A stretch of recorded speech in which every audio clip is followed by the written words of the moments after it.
কাওয়ামুনা আলান নিসা, আল্লাহ পাক রব্বুল আলামিন বলে দিয়েছেন যে এখানে নারীদের উপরে পুরুষদেরকে কর্তৃত্ব দিয়েছেন, অর্থাৎ নারীদের অভিভাবক হচ্ছে পুরুষ।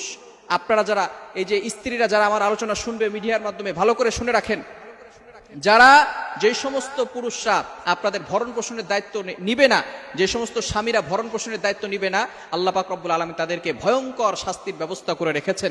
এজন্য সব সময় খেয়াল রাখতে হবে, আমরা আমাদের স্ত্রীদেরকে বলে দিব যে স্বামীর পারমিশন ছাড়া কখনো কোনো স্ত্রী চাকরি করতে পারবে না।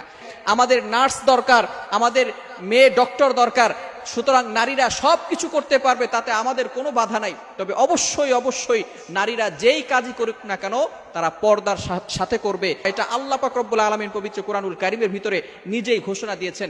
অনেকে জোর করে নারীদেরকে ঘর থেকে বের করে দেয় কাজের জন্য, খবরদার এটা কখনো করবেন না। আপনি নিজে কাজ করে আপনার স্ত্রীকে পরিচালনা করবেন। এক নাম্বার হচ্ছে কোন